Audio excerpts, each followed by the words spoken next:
Bom, pessoal, antes de darmos prosseguimento ao que se propõe esse módulo da nossa disciplina, nós vamos ver, rever e rever, no caso aqui vai ser na prática, nós vamos rever alguns conceitos e colocar na prática utilizando a nossa ferramenta BR Modelo, os conceitos aí dos nossos elementos de modelo, entidade e relacionamento. Então vamos lá, para ser mais rápido possível. As entidades se tratam de quê, né? As entidades no modelo, entidade e relacionamento.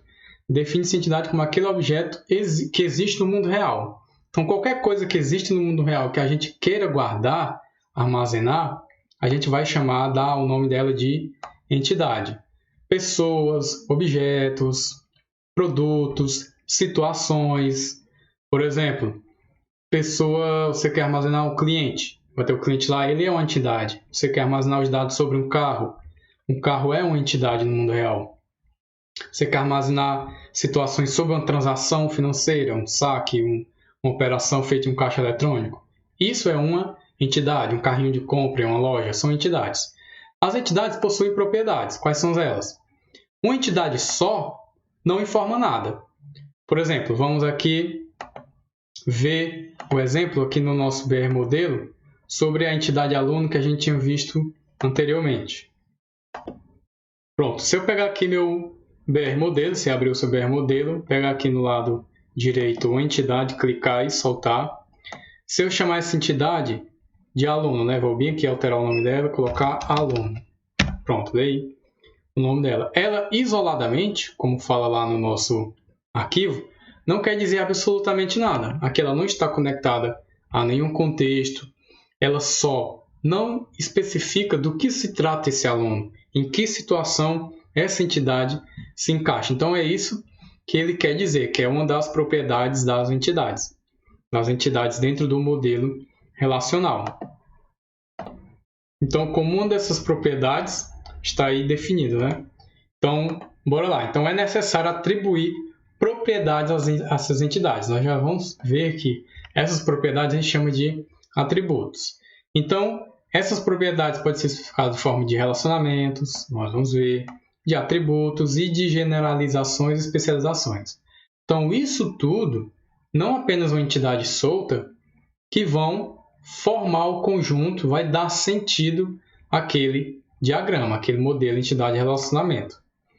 E dentro do que nós vemos aí em relação aos modelos de entidade e relacionamento, nós temos vários conceitos e um deles é o atributo, que vai dar sentido a esse diagrama. Então, o atributo é o quê? É uma característica ou qualidade. Então, tudo da nossa entidade, vamos imaginar um produto lá que tem arroz. Qual característica dele? O arroz, qual o tipo dele? Qual a data? Qual o peso? Qual a marca? Isso tudo são características. Ele dá aqui um exemplo, por exemplo. Um cadastro de clientes de uma empresa, podemos encontrar os seguintes atributos. CPF é um atributo, nome é um atributo, endereço é um atributo, cidade, bairro, estado e CEP. Todos eles são atributos da minha entidade chamada cliente, nesse modelo. Então, tudo que for característica de uma entidade a gente chama de atributo. E dentro dos atributos existem vários tipos de atributos que a gente pode acrescentar. Um deles é o atributo que a gente chama de monovalorado, ou é um atributo que só tem um único valor. O que é que ele faz? Por exemplo, a entidade nome. Eu só vou atribuir somente o nome da pessoa. A entidade não. A entidade cliente, o atributo nome. Nesse caso, ele vai ser um atributo que a gente chama de monovalorado, que só possui um valor. Existe o atributo composto, formado por um ou mais subatributos. O mais comum deles é o que a gente chama de endereço. Que dentro de endereço eu posso ter diversos subatributos. Um deles é o nome da rua, o número da casa, se é apartamento, complemento, o bairro dele, o CEP pode ser diferente dependendo de rua. Então, o atributo composto é constituído por subatributos. O atributo multivalorado, ele já acontece o quê? É o mesmo atributo com vários valores diferentes. Então, eu posso ter uma única entidade com diversos valores, quando se trata de atributo multivalorado.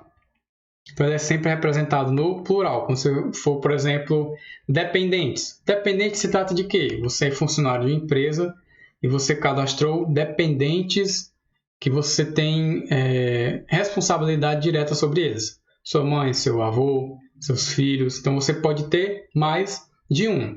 Outro exemplo de atributo multivalorado, que é muito comum, é telefone. Você pode ter 1, 2, 3 telefones. Você pode ter um telefone celular, você pode ter o telefone só de WhatsApp, só o telefone fixo. Então, todos esses são atributos que a gente chama de atributos multivalorados. É um único atributo com vários valores, diferente do composto, que é um atributo com subatributos. Ainda dos tipos de atributos, nós temos o que a gente chama de atributo determinante ou identificador.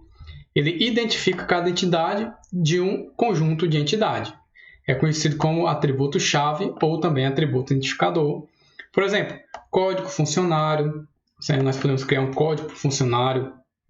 Nós podemos criar informações específicas. CPF é um atributo determinante, mas lá na frente nós vamos ver que não é recomendado utilizar, mas a gente já pode utilizar. Então, todo código de um funcionário vai identificar aquele atributo aquela entidade chamada funcionário de forma única.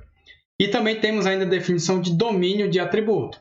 É o conjunto de valores permitidos para o atributo. Por exemplo, eu defini no meu modelo entidade relacionamento que o sexo só vai ser determinado pela letra M e pela letra F, designar masculino ou feminino.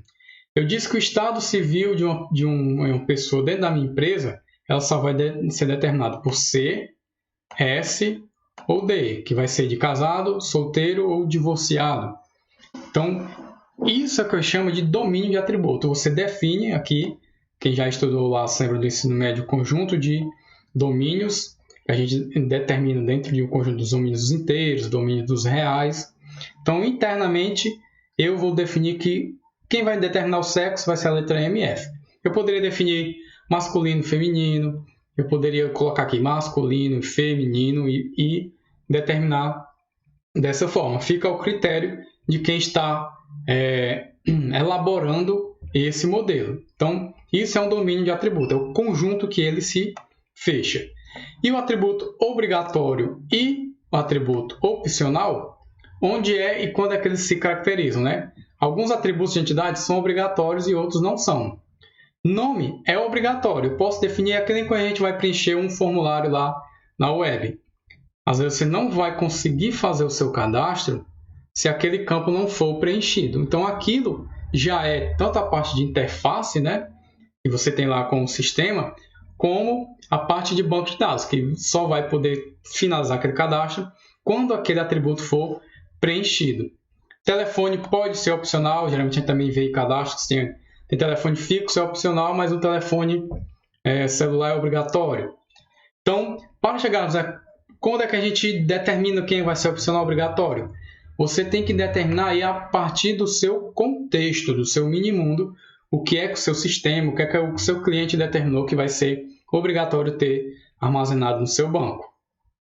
Então, dentro deles ainda podemos fazer as definições aqui, né?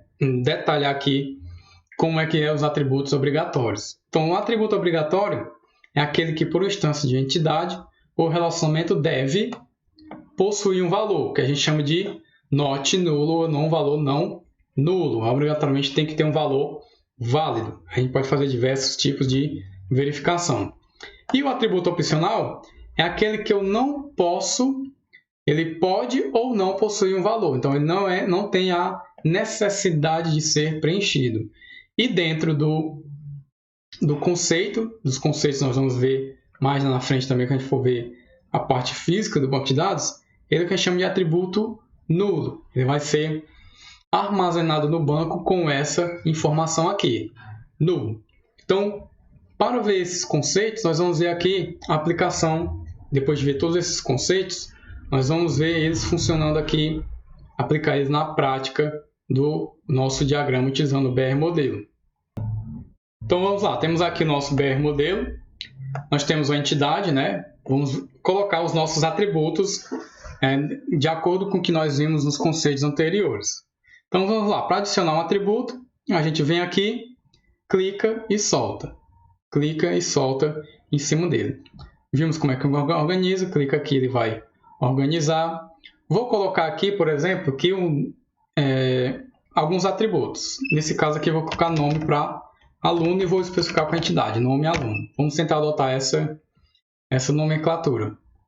Utilizar o nome do atributo e a entidade ao qual ele se refere. Dentro daqueles atributos, nós vimos que existem os atributos do tipo composto, né? Composto ou multivalorado. Se você vier bem aqui, ó, no lado direito, nós temos um elemento do nosso diagrama responsável por dizer que aquele atributo é composto ou multivalorado. Nesse caso aqui, tem a representação dele. Você pode clicar e soltar, ó. Ele vai apresentar aquele atributo como composto, atributo multivalorado, né? Então, o multivalorado, por exemplo, seria o que do aluno? Seria o telefone. Vamos utilizar como exemplo aqui o telefone. Esse é o telefone dele. Aí eu posso dizer que é o telefone celular. Posso dizer que o outro atributo aqui é o telefone fixo. Só apagar aqui. Pronto. Esse é o telefone fixo. Então, dentro do meu conjunto, eu consigo representar isso aqui dentro da minha entidade. Eu consigo representar esses atributos de forma multivalorada. Então, ele é com um atributo com muitos valores. E se eu quiser, por exemplo, identificar esse aluno de forma única? Vocês na universidade têm um atributo que identificam vocês de forma única, que é a matrícula. Então, a matrícula, eu vou botar aqui, matrícula aluno, aqui, underline aluno. Vou colocar aqui. Porém, nós vimos que existe o modelo, no modelo de entidade de relacionamento, uma forma de identificar isso unicamente. Existe uma representação para isso, que é o quê? É essa bolinha aqui do meu atributo com ela fechada. Então, se você vier bem aqui, ó, no lado esquerdo, vai ter a opção de identificador. Você vai poder colocar opcionalmente ele como identificador ou não. Normalmente já vem como não identificador, né? Se você clicar aqui e ficar com sim, ó, ele vai identificar o seu atributo como identificador, utilizando essa bolinha aqui preta preenchida. Então, basicamente, esses são os elementos mais comuns que nós vamos ver nos diagramas a partir de agora. Nós temos aqui todas as definições, a maior parte delas, aliás, atributo identificador, atributo comum, atributo multivalorado. Depois, para colocar o atributo composto, você pode se perguntar como é que eu coloco? Você pode colocar só um atributo normal, clica, solta, e depois especificando cada um deles. Por exemplo, de rua, endereço, CEP, você pode ir fazendo dessa forma.